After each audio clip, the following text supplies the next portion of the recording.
La rubrique où les enfants disent ce qu'ils pensent. Yeah! Youpi!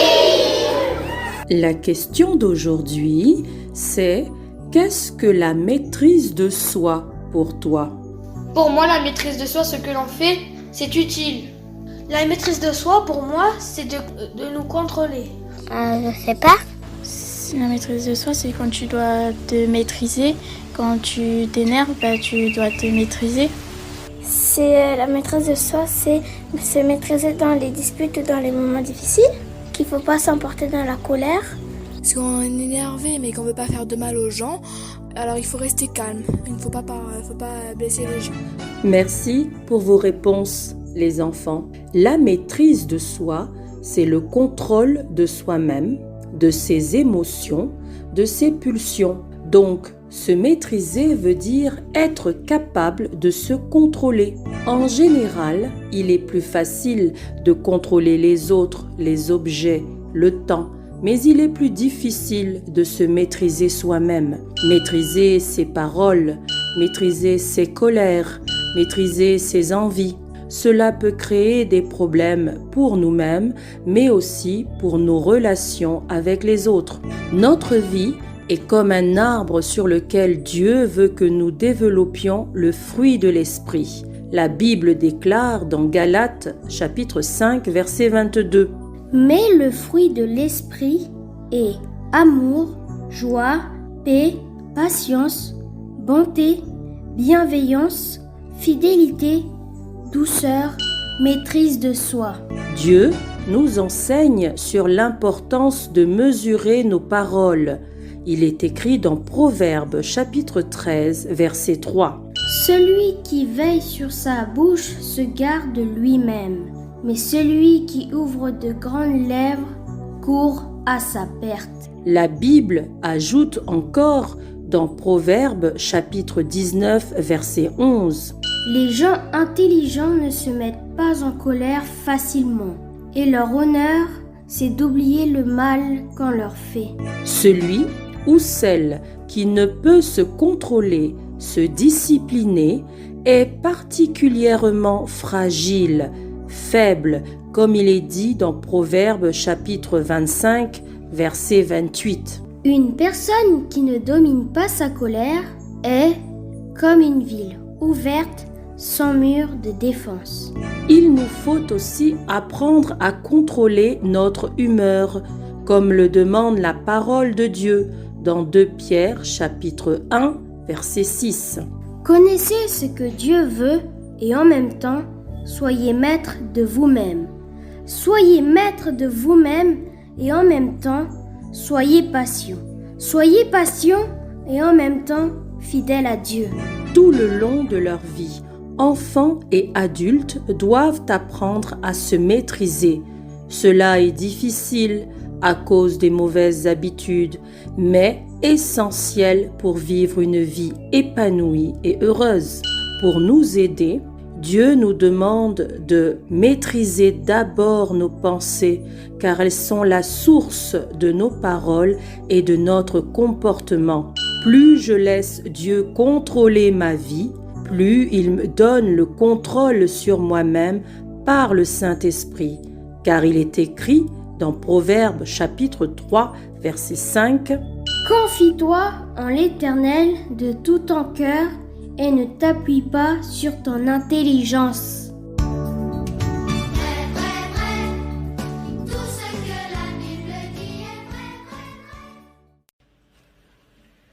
Bonsoir à chacune et à chacun d'entre vous.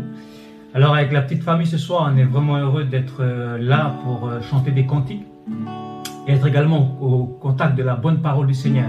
Que Dieu nous bénisse ensemble en cette soirée. Amen, on va prier ensemble et je vais demander à Sandra. Sandra priera pour nous, après quoi nous allons chanter un cantique. Gloire à Dieu. Seigneur, en effet, nous voulons, Dieu de grâce, Seigneur, en cette soirée, nous approcher de Dieu votre fidèle. voix. Nous voulons croire, Seigneur, mon Dieu, que tu es présent, Seigneur. Tu es omniprésent. Amen. Avec nous, comme tous ceux, Seigneur, qui seront à l'écoute ce soir. C'est vrai. Nous te remettons, Seigneur, ces moments, Seigneur, ces instants, afin que par ton Saint-Esprit, Amen. tu prends le contrôle, Seigneur, Amen. mon Dieu, des chants, de la prédication de ta parole, et que tu honores la foi de tous ceux qui s'approcheront devant toi, Seigneur, en cette soirée. Père, c'est dans le nom de Jésus que nous remettons ces instants, ces moments, dans le nom de Jésus. Amen. Amen. Amen. Alors le cantique que nous allons chanter ensemble, ce cantique qui dit « Je ne sais pourquoi dans sa grâce, Jésus m'a tant aimé ». Un bon témoignage, parce que le refrain nous dit « Peut-être que j'ai du mal à le dire, mais en lui, en Christ, j'ai tout trouvé. Mais je sais qu'en lui, j'ai la vie éternelle. Amen. Amen. » Je ne sais pourquoi dans sa grâce, Jésus m'a tant aimé. Pourquoi par son sang il efface ma dette, mon péché. Mais je sais qu'en lui j'ai la vie, il m'a sauvé dans son amour.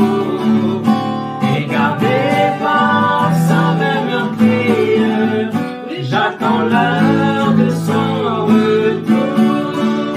Je ne sais comment la lumière éclaire tout mon cœur. Comment je compris ma misère et reçu mon sauveur. Mais je sais qu'en lui j'ai la vie, il m'a sauvé.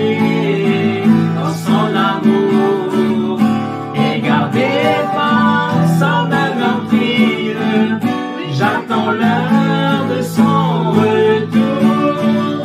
Je ne sais quelle est la mesure de joie et de douleur que pour moi faible créature réserve mon sauveur. Et je sais qu'en lui j'ai la vie, il m'a sauvé. Son amour et gardé par sa main meurtrière. J'attends l'heure de son retour. Je ne sais quand de la victoire l'heure enfin sonnera. Quand l'agneau l'époux dans sa gloire avec lui me prendra.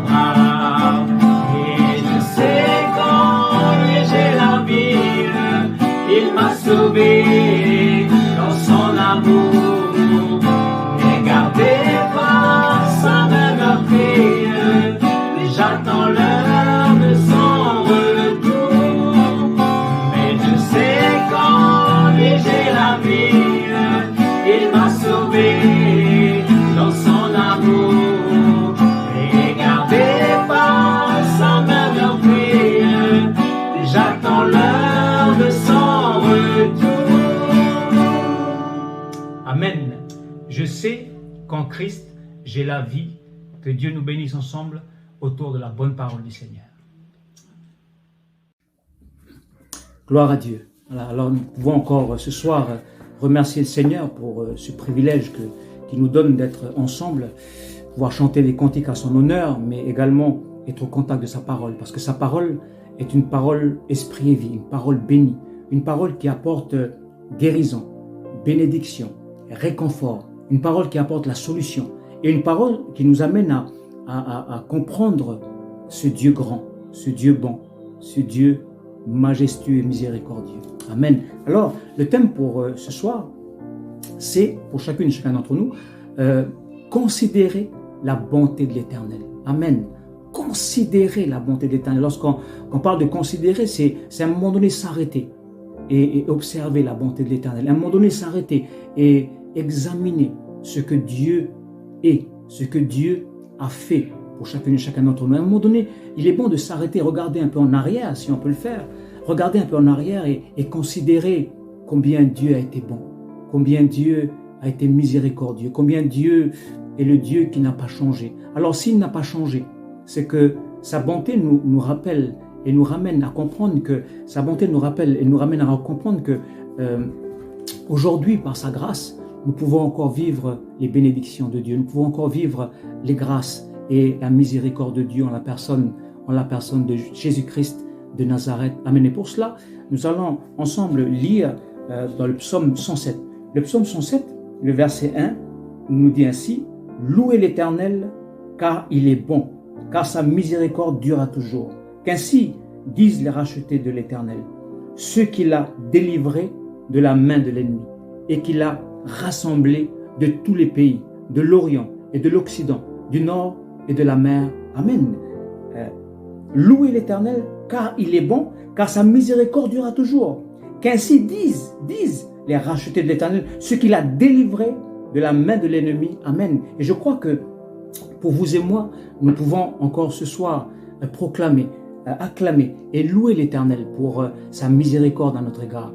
Et on voit au travers de la parole de Dieu que si vous lisez un peu le psaume 107, vous verrez que maintes reprises, il y a eu des moments où l'homme ne s'est plus appuyé sur l'Éternel. Il y a eu des moments où l'homme a péché contre l'Éternel. Mais dans sa misère, dans sa désolation, l'homme, encore une fois, a crié à l'Éternel. Et encore une fois, la miséricorde de Dieu s'est manifestée et Dieu les a encore soulagés. Amen. Gloire à Dieu. Alors, la fin, par exemple, du psaume 107 dit comme cela, le verset 43, « Que celui qui est sage prenne garde à ces choses et qu'il soit attentif aux bontés de l'Éternel. » Que celui qui est sage prenne garde à ces choses et qu'il soit attentif aux bontés de l'Éternel. Mais attentif aux bontés de l'Éternel, c'est-à-dire attentif à ce que Dieu fait ou à ce que Dieu a fait déjà pour chacune et chacun d'entre nous. J'ai regardé un peu dans le dictionnaire en parlant de miséricorde. J'ai regardé un peu dans le dictionnaire et quand on parle de miséricorde, on parle de pitié, compassion, vertu qui porte à avoir pitié des autres, à avoir compassion des misères d'autrui et à soulager et à souhaiter, le soulager. Amen. Lorsque j'ai lu ce que le dictionnaire disait, je me suis dit, c'est vraiment Dieu, c'est vraiment la miséricorde de Dieu, parce que Dieu, dans sa grâce, n'est pas resté insensible à nos fautes, n'est pas resté insensible à notre misère. Il a envoyé son Fils, Jésus-Christ. Et lorsque vous voyez un peu la vie de Jésus sur la terre, c'est exactement ça. Miséricordieux, miséricorde. Il avait pitié des hommes perdus. Il voulait soulager, il voulait guérir. Il avait compassion, Et sa compassion, l'amour de Dieu, son amour, l'a amené à mourir sur le bois infâme de Golgotha, verser son sang, être cloué pour le pardon de nos nombreux péchés. Chose extraordinaire, c'est qu'il est mort, mais le troisième jour, il fut ressuscité des morts. Amen. Et en parlant tout à l'heure de considérer la bonté de l'Éternel, j'aimerais qu'on puisse lire ensemble le Romains chapitre 5 et le verset 1 à 10. Si vous avez la version en français courante, vous pouvez le lire, ou la version Louis II, mais moi je lirai sur la version français courante. Et simplement nous arrêter. Je commenterai comme cela le verset, mais le passage, il est grandiose. L'apôtre Paul qui va écrire ces passages. Regardez avec moi dans Romains chapitre 5, le verset 1 à 10. Verset 1 à 10, je vais le lire pour vous.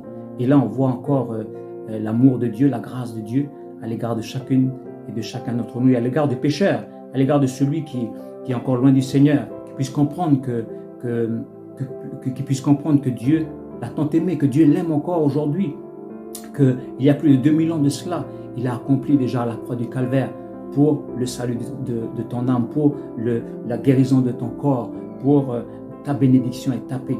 Amen. Alors, une chose à faire ce soir, c'est justement d'accepter ce Sauveur admirable et merveilleux que Jésus-Christ. Alors, on va le lire ensemble. Le verset 1, il nous dit comme ça. Ainsi, et ça c'est un peu le thème de cette soirée, c'est-à-dire considérer la bonté de l'Éternel. Ainsi, nous avons été rendus justes devant Dieu à cause de notre foi et nous sommes maintenant en paix. Et ça, c'est la réalité. Parce que nous avons cru par notre foi au sacrifice de Christ à la croix, nous sommes justifiés par grâce. Amen. Et par Jésus, nous avons pu, par la foi, avoir accès à la grâce de Dieu, en laquelle nous demeurons fermement. Et ce qui nous réjouit, c'est l'espoir d'avoir part à la gloire de Dieu. Amen. Bien plus, nous nous réjouissons même dans nos détresses, car nous savons que la détresse produit la patience. La patience produit la résistance à l'épreuve et la résistance, l'espérance. Le verset 5 nous dit, toujours conséquent, cette espérance ne nous déçoit pas, car Dieu a répandu son amour dans nos cœurs par le Saint-Esprit qu'il nous a donné.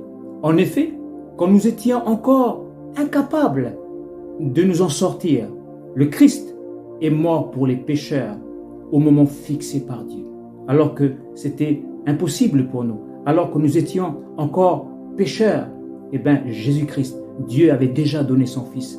Dieu avait déjà donné la solution. Jésus-Christ, pour les pécheurs que nous sommes. Amen. Pour nous en sortir. Parce que pour nous, c'est impossible.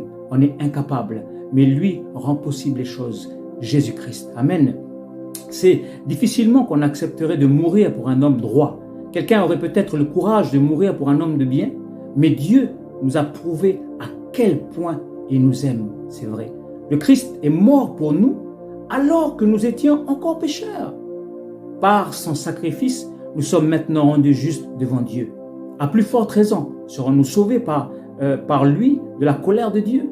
Nous étions les ennemis de Dieu, mais il nous a réconciliés avec lui par la mort de son Fils. À plus forte raison, maintenant que nous sommes réconciliés avec lui, serons-nous sauvés par la vie de son Fils. Amen. Amen. C'est trop parce que on penserait pas, nous, que par rapport à notre désobéissance, on se rendait ennemi de Dieu. Et quelqu'un qui est ennemi de Dieu ne peut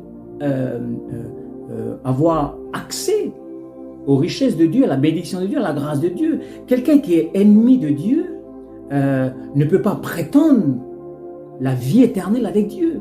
Quelqu'un qui est ennemi de Dieu ne peut pas penser un jour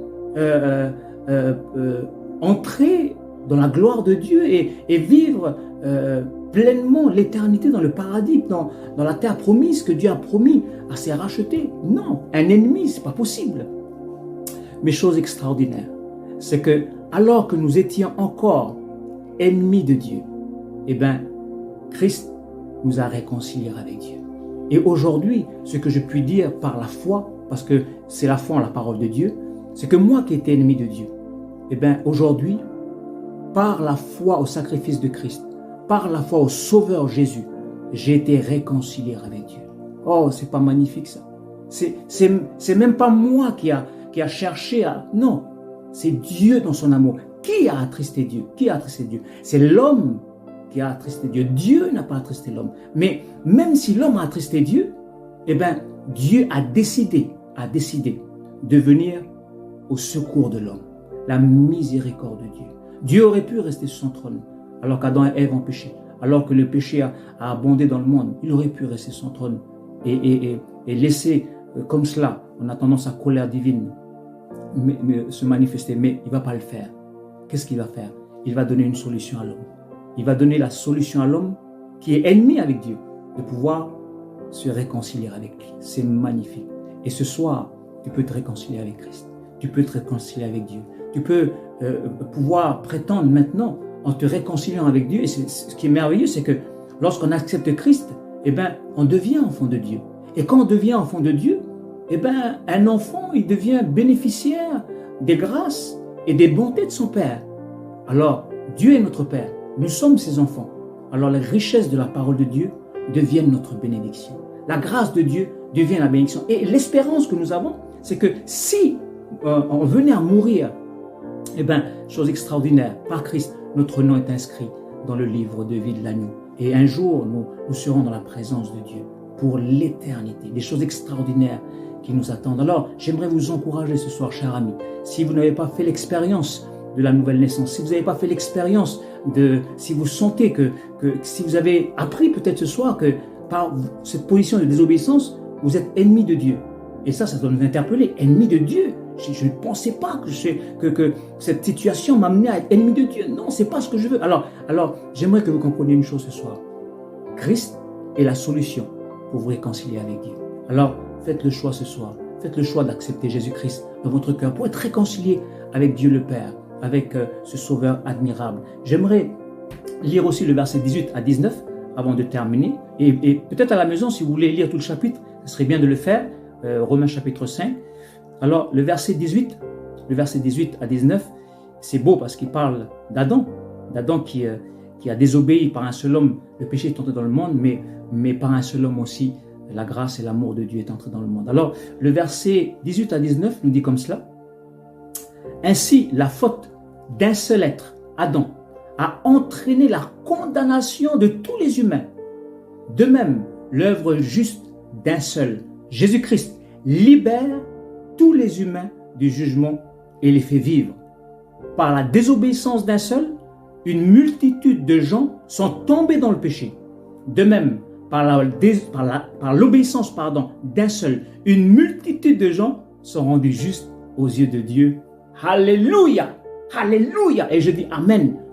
Par la désobéissance d'un, tous entrent maintenant en jugement. Tous sont condamnés. Mais par l'obéissance d'un, l'amour et la justice de Dieu, la grâce de Dieu entre dans l'être humain, entre dans chacun et chacune d'entre nous. Amen. Par la désobéissance d'un seul, une multitude de gens sont tombés dans le péché. De même, par l'obéissance d'un seul, une multitude de gens sont rendus justes aux yeux de Dieu. Et ça, c'est une grâce. Alors, ce soir, est-ce qu'on dit je suis juste parce que par mes œuvres, je suis juste. Non, on comprend très bien une chose. C'est qu'on est justifié par la foi au sang de Jésus-Christ. Par la foi au sang de Jésus-Christ, par le sacrifice de Golgotha il y a plus de 2000 ans de cela. Et encore aujourd'hui, c'est efficace pour nous. Alors, j'aimerais vous encourager ce soir à faire la paix avec Dieu. J'aimerais vous encourager ce soir à ne plus être ennemi de Dieu, mais être ami de Dieu. À ne plus être loin de Dieu, mais être près de Dieu. À plus être des enfants du dehors, mais être des enfants de Dieu, en acceptant Jésus-Christ dans votre cœur. Et j'encourage en terminant les chrétiens, les enfants de Dieu, à persévérer. Persévérer, parce que votre espérance, elle est vivante. Votre foi, elle est vivante. Et tout ce que la parole de Dieu dit, Dieu l'accomplit. Que Dieu vous bénisse. Et j'aimerais encore prier ce soir pour tous ceux et toutes celles qui ont besoin de la prière. Seigneur, je te loue pour la grâce que tu m'accordes, parce que j'étais ennemi de Dieu. J'étais loin de toi, Seigneur. Et ce soir encore, tu nous fais comprendre, tu fais comprendre à des amis ce soir qu'ils sont dans cette position d'ennemi de Dieu. Mais gloire, honneur et louange te soient rendus de ce que aujourd'hui, par Jésus-Christ, nous sommes et nous pouvons être réconciliés avec toi. Alléluia. Alors bénis ceux et celles qui veulent faire la paix avec toi maintenant, qui veulent te demander pardon, se repentir et réclamer le sang de Christ à la croix du calvaire. Et tu manifestes ta gloire dans leur vie. Et tu inscris leur nom dans le livre de vie. J'encourage tous les chrétiens ce soir. Je prie pour chaque chrétien afin qu'ils puissent persévérer dans leur foi et aller de l'avant avec toi, Seigneur, coûte que coûte. Et je terminerai en priant pour tous ceux, toutes nos familles qui passent par le deuil par rapport à ce Covid, mais peut-être le deuil aussi des familles autour de nous, Seigneur, est en tes mains. Seigneur, s'il te plaît, apaise les cœurs et amène chacun, chacune à vivre et à goûter ta paix à toi, Seigneur. Y aurait-il des malades ce soir, Seigneur? Opère au miracle, à la guérison, au nom de Jésus, je te prie, Père. Amen. Amen. Que Dieu vous bénisse et que Dieu continue son œuvre au milieu de nous. Coucou tout le monde. Alors le chant que je vais interpréter s'intitule Pur et je vous invite à chanter avec moi, à louer le Seigneur avec moi.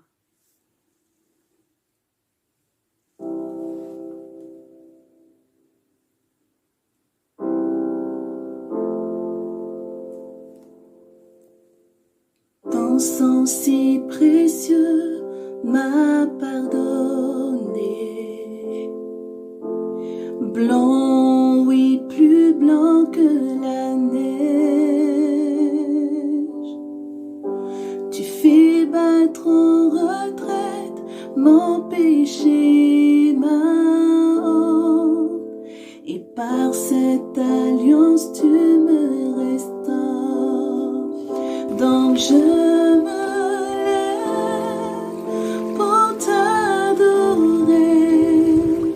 ma vie épargnée par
pour t'adorer, ma vie épargnée par ta bonté.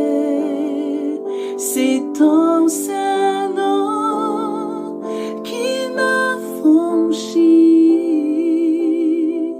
Grâce à toi, Jésus, mon cœur est pur. Grâce à toi, Jésus, mon cœur